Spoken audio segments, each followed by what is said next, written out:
우리 주시는 말씀 함께 찾도록 하겠습니다. 창세기 17장입니다. 9절에서 14절까지 보도록 하겠습니다. 창세기 17장 9절에서 14절입니다. 한 절씩 교독하도록 하겠습니다. 하나님이 또 아브라함에게 이르시되 그런즉 너는 내 언약을 지키고 내 후손도 대대로 지키라.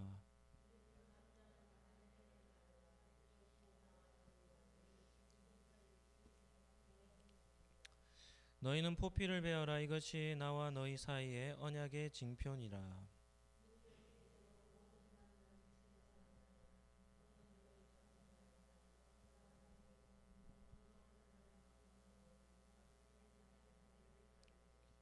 너희 집에서 난 자든지 너희 돈으로 산 자든지 할례를 받아야 하리니 이는 내 언약이 너희 살에 있어 영원한 언약이 되려니와 할례를 받지 아니한 남자 곧 그 포피를 베지 아니한 자는 백성 중에서 끊어지리니 그가 내 언약을 배반하였음이니라.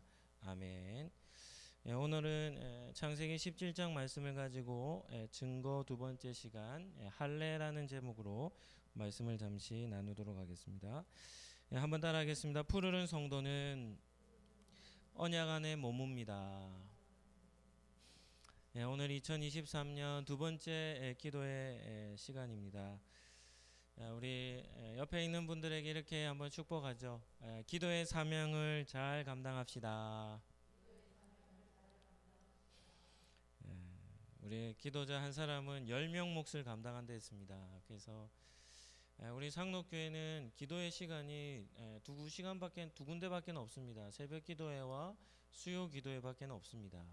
그래서 새벽 기도회 나오기는 여러 가지 좀 어려움이 있다면 우리 수요 기도회는 꼭 참석하셔서 우리가 계속 기도하는 사역에 힘써 주시면 감사하겠습니다. 첫 번째는 지난 시간에 살펴본 계명해 주시는 하나님에 대해서 잠깐 살펴보도록 하겠습니다. 창세기 17장은 아브라함의 인생의 결정적인 해라고 했습니다. 그래서 17장에서 우리가 주목해야 할 대상이 있다면 그것은 아브라함이 아니라고 했습니다. 누구라고 했습니까? 하나님이라고 말씀을 드렸습니다. 이유는 무엇인가 하면 아브라함은 자신이 99세가 되었어도 그때가 자신의 인생의 중요한 때인지 전혀 알지 못했기 때문입니다. 누가 아신 겁니까? 하나님이 아시고 하나님께서 아브라함에게 어떻게 하시냐면 언약에 다시금 굳게 세우시기 위해서 모든 방법을 총동원해서 아브라함을 찾아오셔서 그 언약의 위에 세우시고자 힘쓰는 것이죠. 그래서 지난 시간에 살펴본 대로 제일 먼저 뭐 하셨습니까? 이름을 바꾸어 버리셨습니다. 아브라함이 원했던 바가 아닙니다. 하나님께서 어떻게 이름을 바꾸시냐면 일방적으로 바꾸어 버리는 겁니다. 그냥 강제적으로 바꾸어 버리는 거죠. 하나님께서 어떤 의도로 계명을 시키셨습니까? 아브라함의 인생은 존경받는 아버지의 인생이 아니라 어떤 인생이 되어야 되는 겁니까? 온 열방의 아버지가 되어야 하기 때문에 그의 이름을 바꾸어 버리신 것이죠. 그래서 그는 99세가 되던 때에 그의 인생의 전환점을 맞이합니다. 단순히 한 가정의 아버지가 아니라 모든 열국의 아버지가 된 것이죠. 여기서 우리는 하나님을 어떤 분이라고 알 수 있습니까? 우리는 우리 자신이 태어나는 것도 신비죠. 우리가 우리 몸을 가지고 있어도 우리가 나 자신을 나라고 해도 우리는 우리 자신을 잘 모르는 존재입니다. 사람은 어떤 존재입니까? 자기 자신을 알아가는 존재입니다.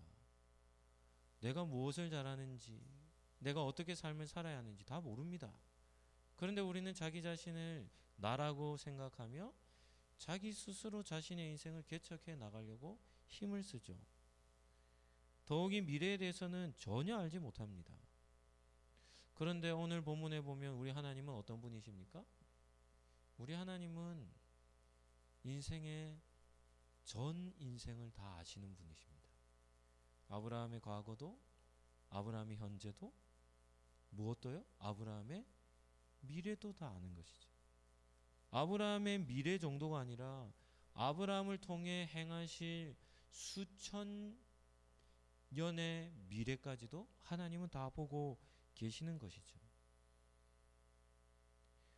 우리의 인생을 결정하시고 결정하신 대로 이끄시는 분이 하나님이시라는 겁니다. 여러분은 이런 하나님을 믿으십니까? 하나님은 우리의 과거, 현재가 아니라 우리의 미래와 그 넘어서까지도 하나님은 우리의 삶을 다 알고 계시는 것이죠. 이런 사실을 믿는 성도라면 어떻게 살아야겠습니까? 내 인생 내가 책임지고 내 인생을 내가 어떻게든 살아보겠노라고 힘써야 할 영역들도 있지만, 그럼에도 하나님께서는 내 인생 전부를 아신다라고 믿는다면 우리는 계속해서 하나님께 우리 인생을 내어드리는, 맡겨드리는 삶을 살아야 하겠죠. 성경에는 이러한 통전적입니다. 우리 인생 전체를 다 아시는 하나님이라는 그런 성경 구절이 많이 있습니다. 대표적으로 몇 구절 찾아본다면 잠언 5장 21절입니다. 제가 한번 읽어드리도록 하겠습니다. 대저 사람의 길은 여호와의 눈앞에 있나니 그가 그 사람의 모든 길을 어떻게 하게 합니까? 평탄하게 하시느니라. 우리의 길은 하나님의 눈앞에 있답니다. 그리고 우리가 걸어가는 모든 길을 하나님께서 주장하신다는 것이죠. 잠언 16장 3절 한번 보실까요? 너의 행사를 여호와께 맡기라. 그리하면 네가 경영하는 것이 이루어지리라. 지혜자는 뭐라고 얘기합니까? 우리가 계획한 모든 일의 승패는 어디에 달려있다는 겁니까? 하나님께 달려있다는 겁니다. 하나님께 다 맡겨버리라는 것이죠. 잠언 16장 9절 말씀도 한번 보시죠. 같이 한번 읽어볼까요? 이 말씀은 유명한 말씀입니다. 같이 읽어보시죠. 사람이 마음으로 자기의 길을 계획할지라도 그의 걸음을 인도하시는 이는 여호와시니라. 아멘입니까? 우리도 우리의 인생길을 계획하지 않습니까? 그런데 그 모든 계획을 이끄시는 분, 인도하시는 분, 결정하시는 분은 누구라는 겁니까? 하나님이라는 겁니다. 이러한 진리를 밝히 보았던 위대한 믿음의 사람이 있죠. 내 인생의 모든 삶의 여정은 하나님께 있습니다 라고 고백한 그런 선조가 있죠. 누구입니까?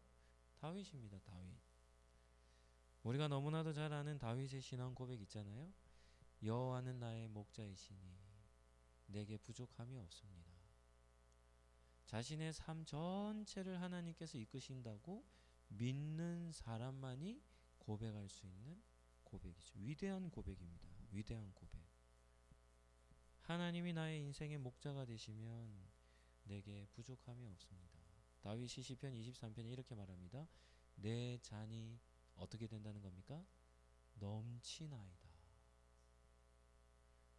하나님의 이끄심을 믿는 믿음의 사람만이 고백할 수 있는 고백이 아닙니까? 우리의 과거와 현재뿐만이 아니라 미래까지도 우리의 인생의 전 인생사를 다 아시고 우리의 삶을 인도해 주시는 분이 하나님이십니다. 목자 되시는 하나님이십니다 라고 다윗은 소리 높여 찬양한 것이죠. 이 다윗이 지은 시거든요. 노래거든요. 그런데 이 노래는 어떻게 불려집니까? 다윗은 아주 고대의 인물입니다. 그런데 그로부터 시작해서 다윗이 했던 위대한 업적 중에 하나가 찬양대를 조직한 거거든요. 다윗 전에는 찬양대가, 조직적인 찬양대가 없었습니다. 그런데 악기를 연주하는 레위인들을 세우고 노래를 부르는 찬양대를 조직해서 어떻게 하냐면 다윗 시대로부터 하나님을 찬양하면 지금 우리 시대의 오케스트라라든지 아름다운 합창단을 이룬 그런 찬양대와 같이 웅장한 찬양으로 하나님께 영광을 올려드렸습니다. 그러니까 시편 23편은 다윗 시대로부터도 큰 영광의 찬양을 올려드렸지만 이 찬양은 거기서 끝나지 않습니다. 어디까지 이릅니까? 지금 우리가 사는 이 시대에도 시편 23편은 정말 은혜로운 찬양으로 불려지지 않습니까? 우리는 아브라함을 아브라함으로 계명하시는 하나님의 모습을 통해 이와 같은 진리를 깨달아야 할 줄로 믿습니다.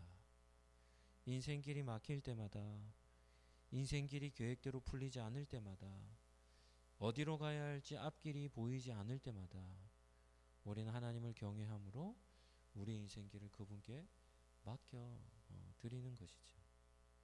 한번 따라 하시죠. 하나님은 나의 전 인생을 다 아십니다. 아멘입니까? 한번 더 하실까요? 주여 저의 삶을 인도해 주십시오. 이것이 바로 아브라함을 아브라함으로 계명하시는 하나님입니다. 우리가 붙들어야 할 하나님을 아는 지식이죠. 두 번째는 할례를 명령하신 하나님입니다. 아브라함이 99세가 되던 해에 하나님 아브라함에게 찾아오셔서 한 가지만 명령하지 않으시고 여러 가지를 명령하십니다. 아브라함의 입장에서 본다면 갑자기 하나님이 99세에 오셔서는 뭘 바꾸셨습니까? 이름을 바꾸셨죠. 이름을 바꾸시는 것도 큰일입니까? 적은 일입니까? 큰일입니다. 99년 동안 불렸던 이름을 그냥 일방적으로 바꾸어 버리시는 거죠. 인생의 엄청난 변화입니다. 엄청난 변화. 그런데 하나님은 아브라함에게 그 정도로 멈추지 않으십니다. 그 정도로 만족하지 않으시죠. 오늘 읽은 본문이 두 번째 명령이자 두 번째 증거입니다. 그 증거를 제시하시는데 그것이 무엇입니까? 할례라는 겁니다. 할례. 할례는 아주 중요한 개념입니다. 여기에는 포함되어져 있는 의미가 엄청나게 많습니다. 오늘은 할례에 대해서 잠깐 살펴볼 건데요. 한 세 가지 정도 이렇게 좀 주제를 나누어서 한번 좀 살펴보도록 하겠습니다. 첫 번째는 할례의 뜻과 할례의 의식입니다. 할례라는 뜻은 둥글게 자르다, 베어내다 이런 뜻입니다.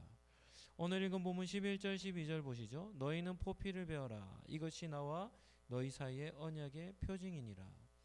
너희의 대대로 모든 남자는 집에서 난 자나 또는 너희 자손이 아니라 이방 사람에게서 돈으로 산 자를 막론하고 난 지 8일 만에 할례를 받을 것이라. 하나님은 매우 구체적으로 할례를 어떻게 행할지에 대해서 설명합니다. 아브라함 당대는 언제 할례를 행했겠습니까? 아브라함이 99세가 되던 그 해에 아브라함을 비롯한 그 아브라함에 속해 있는 모든 사람들이 다 할례를 행했겠죠. 당대에는. 그런데 그 후대는 어떻게 할례를 행하라고 하나님이 말씀하십니까?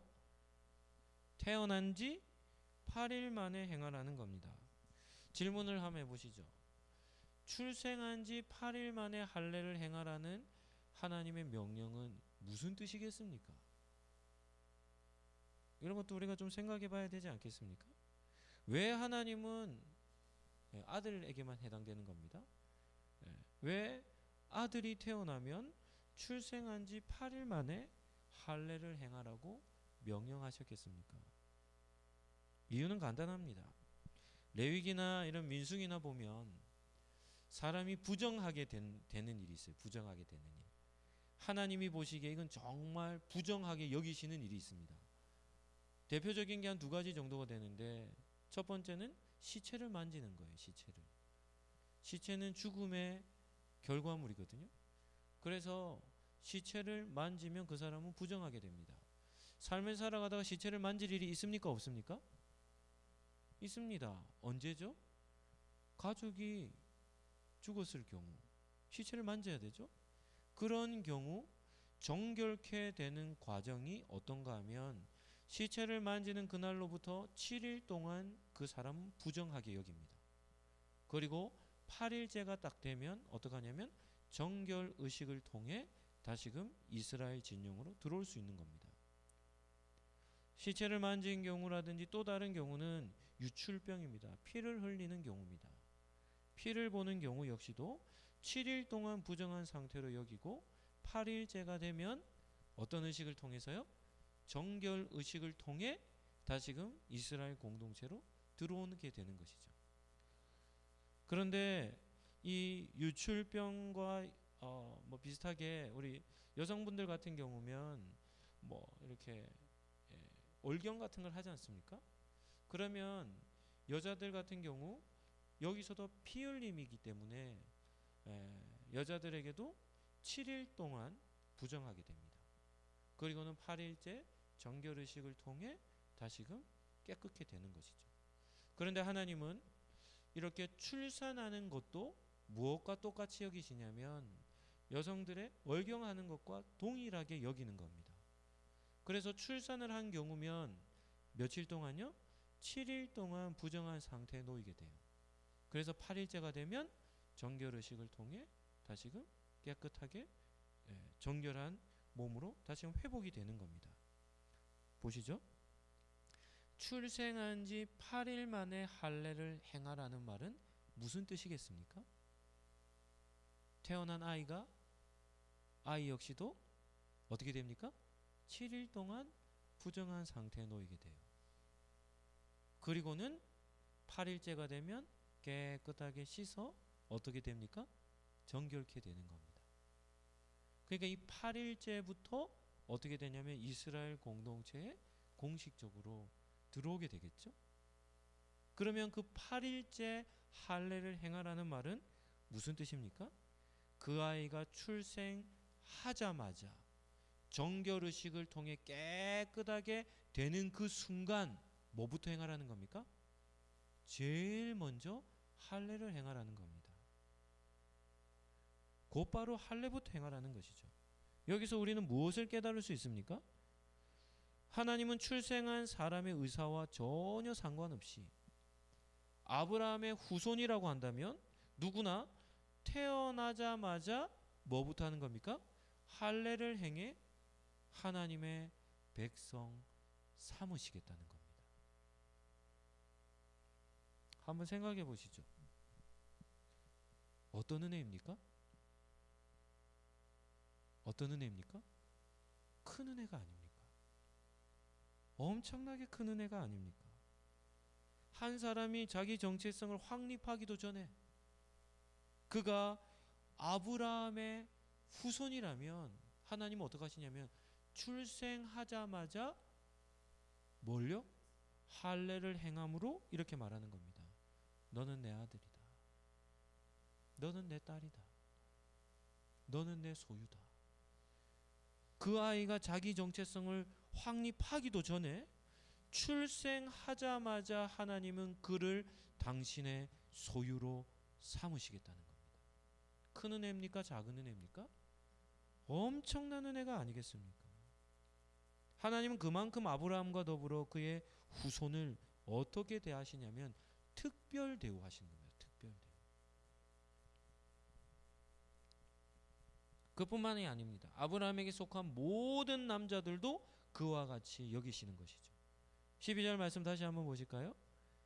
너희의 대대로 모든 남자는 집에서 난 자나 또는 너희 자손이 아니라 이방 사람에게서 돈으로 산 자를 막론하고 난 지 8일 만에 할례를 받으라는 겁니다. 아브라함의 후손에게만 적용되는 게 아닙니다. 누구에게도요? 아브라함의 소유된 모든 남자들에게도 동일하다는 것이죠. 하나님의 이런 명령은 충분히 이해가 되죠. 왜요? 아브라함은 이스라엘의 조상으로 하나님이 삼고자 부르신 것이 아닙니다. 어떻게 부르셨습니까? 아브라함으로 부르신 게 아닙니다. 어떻게 부르셨습니까? 아브라함으로 부르셨습니다. 하나님이 아브라함을 부르신 것은 이스라엘의 선조로만 부르신 것이 아닙니다. 어떻게 부르셨습니까? 모든 열방의 아버지로 부르셨습니다. 그러니까 혈통만 할례를 행하는 것이 아니죠. 그에게 소속된 이방인들에게서 산 사람이라도 아브라함의 소유가 되어지면 어떻게 되는 겁니까? 혈통이 아니어도 할례를 행하여 그 역시도 아브라함의 백성으로 후손으로 삼아지는 것입니다. 오늘 예배를 드리는 우리 상록교회에 속해 있는 모든 성도님들, 아브라함의 복이 여러분에게도 있기를 예수님 이름으로 축복합니다. 여러분의 후대가 태어나자마자 하나님께 택함 받은 복이 있기를 예수님 이름으로 축복합니다. 여러분들의 혈통, 직계 후손만이 아니라 여러분과 관련되어져서 여러분과 더불어 사는 모든 사람에게도 하나님의 소유가 되어지는, 그들 역시도 하나님의 백성 삼아지는 복이 있기를 예수님 이름으로 축복합니다. 이것이 바로 첫 번째 할례의 뜻과 할례의 의식이 가지고 있는 의미입니다. 두 번째입니다. 두 번째는 몸에 새긴 사랑입니다. 13절을 보실까요? 너희 집에서 난 자든지 너희 돈으로 산 자든지 할례를 받아야 하리니, 같이 한번 읽어볼까요? 이는 내 언약이 어디에요? 너희 살에 있어 영원한 언약이 되게 하겠다는 겁니다. 지금까지 하나님은 아브라함에게 언약에 대한 증거를 주셨습니다. 그런데 그 강도가 어떻게 되냐면 점점 세지는 거죠. 처음에는 어디에다가요? 창세기 15장에는 밤하늘에 하나님의 언약을 새기는 겁니다.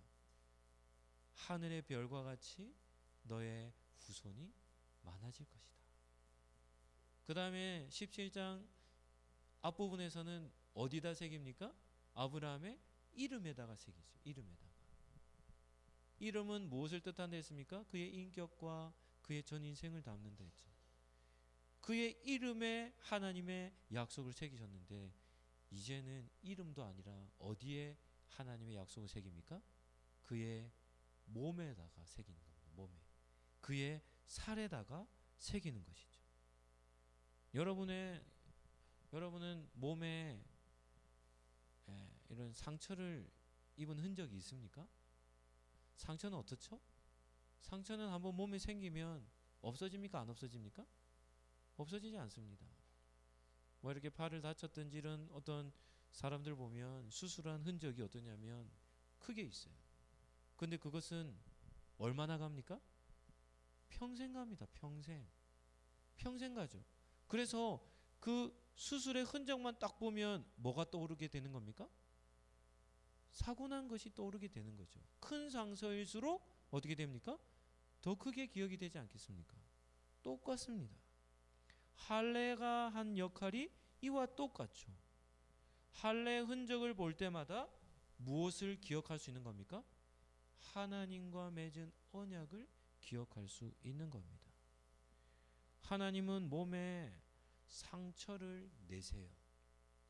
그리고 그 상처를 출생하는 순간부터 태어난 지 8일째 되는 날부터 뭐를 내세요? 상처를 내세요. 그리고 그 상처를 언제까지요? 일평생 동안 그 상처를 갖고 살게 만드는 겁니다. 이것이 할례죠. 그래서 그의 몸에 하나님께서 언약하신 상처를 인생의 출발점으로부터 상처를 지니고 평생을 살게 하시며 뭐하게 하시는 겁니까? 아브라함과 맺은 언약을 일평생 동안 잊지 못하도록 하나님이 명령하신 것입니다. 우리는 여기에서 한 가지 더 생각해 볼 것이 있습니다. 뭐 좀 예민한 주제라서 그렇지만 그래도 중요하기 때문에 할례를 행한 위치입니다. 할례를 행한 위치. 할례를 행한 위치를 우리가 생각해 보면 이 할례는 무엇과 연관되냐면 이것도 하나 적어 놓으세요. 할례는 기독교 생명윤리와 직결되어 있는 겁니다. 할례는 뭐가 연결되어 있다고요? 성경적 생명윤리와 연결되어 있습니다. 이것이 중요한 겁니다. 새로운 생명은 후손은 무엇과 연관되어 있습니까? 성과 연관되어 있습니다. 생명은 성과 연관되어 있어요. 이것은 뭐 부끄러운 것도 아니고 더러운 것도 아니죠. 이것은 무엇입니까? 하나님의 창조의 원리입니다. 사람에게만 해당되는 게 아니에요. 하나님이 창조하신 모든 피조 세계는 성이라는 것을 중심으로 생명을 얻는 창조의 질서를 누가 만드셨습니까? 하나님이 만드신 겁니다. 그러니까 이런 생명 창조는 거룩한 것이죠. 이런 이유로 하나님은 할례를 남성의 성과 관련된 곳에 행하라고 명령하셨던 것이죠. 할례를 행한 위치에 관해서도 우린 두 가지 의미를 기억할 수 있어야 합니다. 첫 번째는 무엇인가 하면 생명은 오직 하나님에 의해 주어진다는 생명 주권 사상을 우리는 기억해야 합니다. 아브라함이 약속의 아들을 어떻게 얻었습니까? 자신과 사라의 그런 능력으로 부부 관계를 통해 자연적으로 얻었습니까? 그렇지 않습니다. 그들의 몸은 죽은 몸이었죠. 소망이 없는 몸입니다. 그런데 생명을 누가 주셨습니까? 죽은 몸에서 하나님이 생명을 주셨죠. 그러니까 이 아들이라는 생명이라는 개념은 무엇과 연관되냐면 하나님의 주권에 달려 있다는 겁니다. 이거 첫 번째입니다. 두 번째는 어떤 의미가 있겠습니까? 두 번째는 경건한 혈통의 의미가 있습니다. 할례의 위치를 우리가 생각할 때 경건한 혈통이 중요합니다. 우리가 알다시피 세상을 한번 보시죠. 세상은 엉망진창입니다. 엉망진창입니다. 그리고 타락한 세상, 타락한 시대에 모든 나라와 민족과 언어를 다 초월하고 시대를 초월하고 시대가 타락해지면 한 가지 요소가 그냥 그 시대의 대표로 떠오르게 돼 있어요. 그게 뭡니까? 성적 타락입니다. 성적 타락. 뭐 로마 시대 뭐 볼 것도 없고 사사 시대 볼 것도 없고 우리가 사는 시대 볼 것도 없죠. 이 시대는 성의 자유를 외치고 있거든요. 정신 나간 소리를 하는 겁니다. 동성애자들 다 정신 나간 사람들이죠. 청소년 아이들 앞장 세워서 성의 자유를 외치고 앉아 있어요. 지금 우리가 사는 시대 그런 시대입니다. 뭐 부부관계 뭐 간통죄 다 폐지됐어요. 성적 자기 내 결정권이 있는 겁니다. 결혼한 사람 배우자 아니어도 우리나라 헌법으로는 그 간통죄를 이렇게 처벌 못합니다. 간통죄 다 폐지됐어요. 우리나라 그런 나라입니다. 시대가 악할수록 뭐가 떠오르냐면 성적 부도덕함이 그냥 그 시대를 지배해버립니다. 그런데 중요한 것은 무엇인가 하면 아브라함의 혈통은 경건한 혈통이어야 된다는 겁니다. 아멘입니까? 아무리 타락한 세상을 살아간다 할지라도 그 시대가 아무리 악한 문화가 지배하는 세상이라 할지라도 하나님께 선택받은 민족은 할례를 행한 혈통은 경건한 부부관계, 경건한 후손을, 경건한 가정을 세워야 한다는 것이 할례의 의미인 것이죠. 할례를 행한 흔적을 갖고 있는 아브라함의 후손은 성적 부도덕함으로 살아서는 절대 안 된다는 것을 뜻하는 겁니다. 또 하나 중요한 이유가 있죠. 왜요? 아브라함의 경건한 혈통을 통해 누가 오시기로 계획되어져 있기 때문입니까? 메시아가 그 혈통을 따라 오게 돼 있어요. 그러니까 부정한 혈통이 되어서는 안 되는 것입니다. 하나님은 아브라함의 몸에 할례를 행하라 하며 그에게만이 아니라 그의 혈통에게만 아니라 그에게 속한 모든 남자들에게 할례를 명령하시며 이 세상과 구별되어진 거룩한 경건의 문화를 이룩하는 세대가 되고자 할례를 명령하신 겁니다. 세 번째도 중요한 개념입니다. 세 번째는 참된 할례가 무엇인가 하는 겁니다. 할례와 관련해서는 우리가 신학적인 조명도 필요합니다. 이건 뭐 신학적이라 해서 어려운 게 아닙니다. 신학적이라는 말은 성경적으로 어떤 의미가 있는가 하는 것이죠. 참된 할례, 하나님께서 명령하신 할례의 그 본질적인 의미는 어떤 것이 있을까 하는 겁니다. 여기에도 두 가지 주제가 있어요. 첫 번째는 무엇인가 하면 할례는 구원의 조건인가 구원의 증거인가 하는 겁니다. 한번 생각해 한번 해보시죠. 우리 성도님들은 할례가 구원의 조건이라고 생각합니까? 아니면 구원의 증거라고 생각합니까? 구원의 조건이라는 말은 어떤 의미입니까? 할례를 행하면 뭘 받는다는 겁니까? 구원을 받는다는 겁니다. 이게 구원의 조건이라는 거예요. 그러면 구원의 증거라는 말은 무슨 말입니까? 구원받은 사람에게서 어떻게 해요? 나타내야 할 증거라는 거죠. 나는 구원받은 사람입니다라는 것을 증거하는 표라는 겁니다. 성경에 보면 구원의 조건이라고 주장했던 사람들이 있습니다. 누구입니까? 신약 시대에 유대교에 소속되어 있던 사람들입니다. 초대교회 당시 유대주의자들이라고 불렸던 사람들이죠. 이 사람들은 할례를 무엇으로 여겼습니까? 구원의 조건으로 여겼습니다. 그래서 구원받은 사람이라면 어떻게 하는 겁니까? 구원을 받기 위해서는 반드시 뭐를 행해야 된다는 겁니까? 할례를 행해야 된다는 겁니다. 할례를 행하지 않으면 구원이 없다고 얘기하는 사람들이죠. 무조건 할례를 행해야 되는 겁니다. 왜요?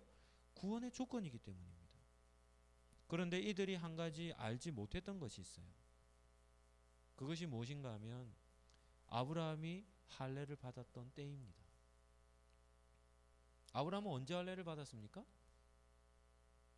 하나님께서 아브라함을 부르시기 전에 할례를 행하고 하나님의 부르심을 받았습니까? 아니면 하나님께서 그를 부르신 이후에 할례를 그의 증거로 주셨습니까? 아브라함은 75세 하나님께 부름을 받죠. 그런데 아브라함은 언제 할례를 행합니까? 99세 때 행합니다. 그러니까 할례는 아브라함에게 처음부터 주어질 때 무엇으로 주어진 겁니까? 구원의 조건으로 주어진 겁니까? 구원의 증거로 주어진 겁니까? 구원의 증거로 주어진 겁니다. 구원의 조건이 아니죠. 구약의 할례와 대칭되는 신약의 개념이 하나 있는데 그건 세례입니다. 세례. 세례는 어떻게 받죠? 세례는 언제 받죠? 세례는 교회 오자마자 들어오면서부터 세례부터 베풀지 않습니다. 세례는 언제 받죠? 이렇게 받는 겁니다. 당신은 예수님을 믿습니까? 아멘. 그 사람의 믿음을 고백하며 하나님의 백성 된 것을 뭐한 이후에요? 확인하고 그것을 확정하는 증표로 뭘 주는 겁니까? 세례를 베푸는 겁니다. 세례를 받았다고 구원을 받는 것이 아니라 구원받은 백성에게 구원의 증거로 뭘 주는 겁니까? 세례를 베푸는 겁니다. 똑같습니다. 세례의 원리와 할례의 원리가 똑같은 것이죠. 그래서 할례는 구원의 증거인 겁니다. 이것도 중요한 개념이죠. 두 번째는 참된 할례란 무엇인가 하는 겁니다. 성경에 보면 성경은 할례를 두 가지로 말합니다. 첫 번째는 뭔가 하면 육체의 할례를 얘기하고 두 번째는 마음의 할례를 얘기합니다. 마음의 할례라는 표현 들어보셨습니까? 마음의 할례라는 표현은 구약적 표현이겠습니까? 신약적 표현이겠습니까? 뭐 어떤 분들은 신약적이라고 생각할 수 있지만 그렇지 않습니다. 신명기 10장 16절 말씀 우리 본문 한번 띄워주실래요? 우리 같이 한번 읽어보도록 하겠습니다. 신명기 10장 16절 시작. 그러므로 너희는 마음의 할례를 행하고 다시는 목을 곧게 하지 말라. 마음의 할례는 신약적 표현입니까? 구약적 표현입니까? 구약의 표현입니다. 신명기에 기록되어 있죠.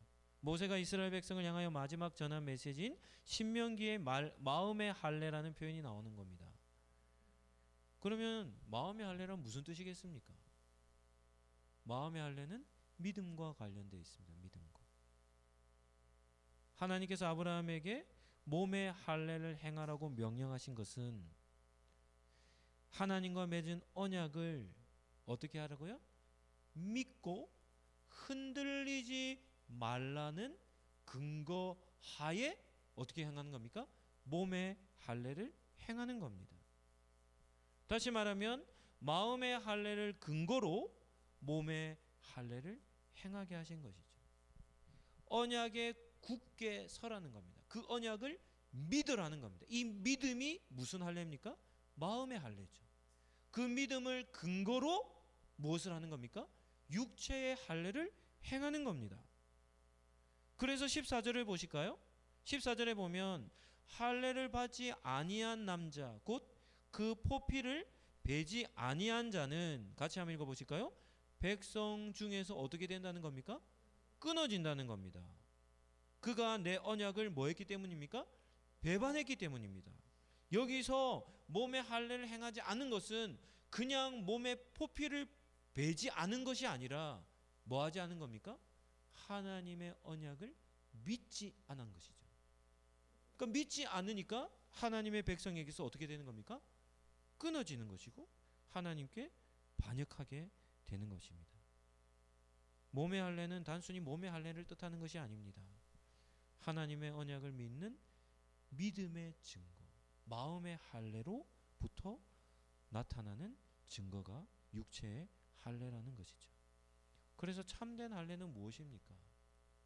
마음의 할례를 통해 육체의 할례를 행하는 것이 참된 할례라는 겁니다. 말씀을 정리하도록 하겠습니다. 하나님은 99세 된 아브라함을 찾아오셔서 왜 계명과 할례를 명령하셨겠습니까?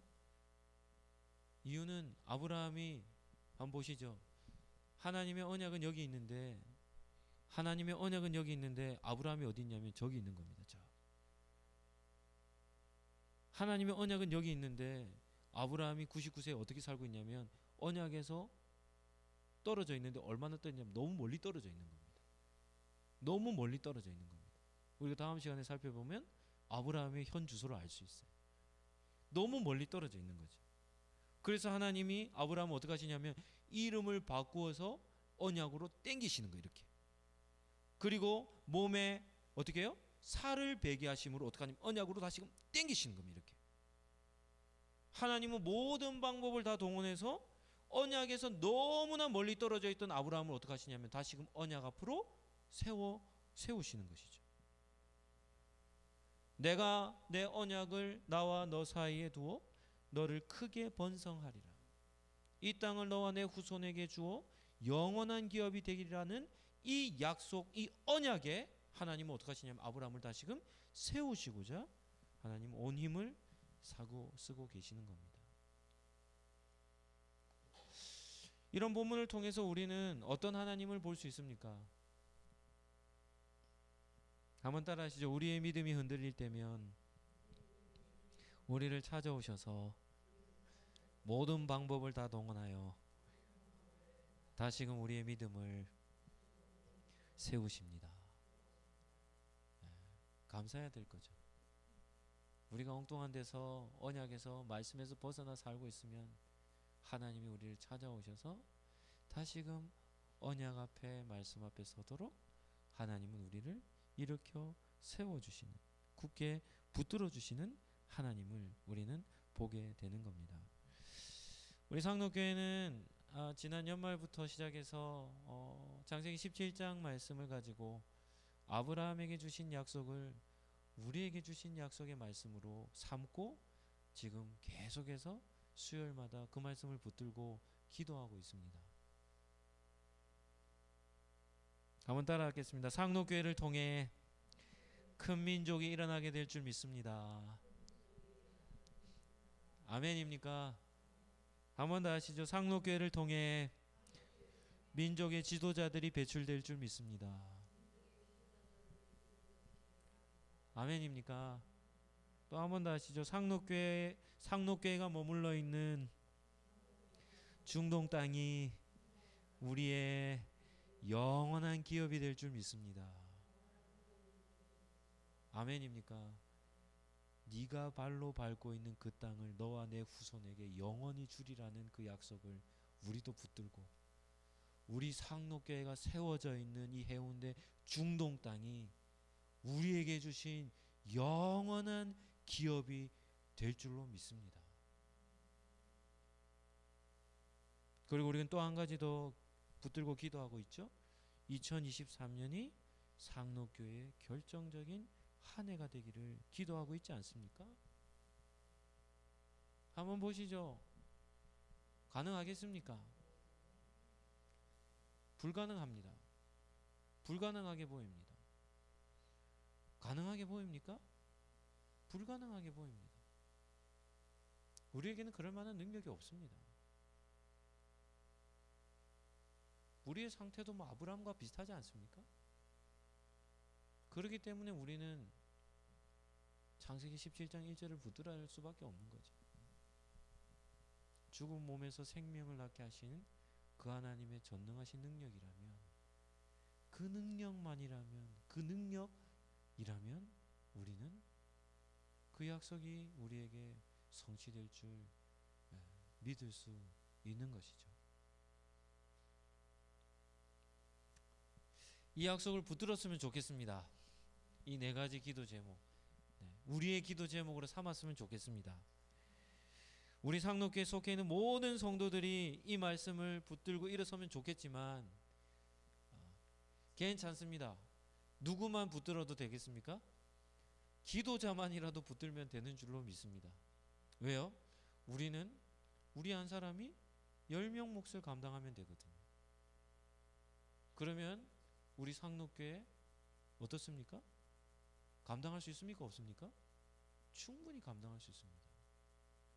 기도자 한 사람이 우리 상록교회 성도 10명 몫만 감당한다면 얼마든지 감당할 수 있습니다. 우리 기도자들이 일어나서 이 약속의 언약을 붙들고 우리만이라도 하나님께서 그렇게 행하심을 믿고 나아간다면, 우리만이라도 전능하신 하나님의 능력을 믿고 나아간다면 우리의 믿음을 통해 하나님이 그러한 일을 행하실 줄로 믿습니다. 한번 따라 하시죠. 푸르른 성도는 언약을 붙들고 일어납니다. 수요 기도에 나오신 우리 성도님들, 우리에게 주신 약속의 말씀을 붙들고 올 한해 힘있게 우리가 사명을 잘 감당하시기를 예수님 이름으로 축복합니다.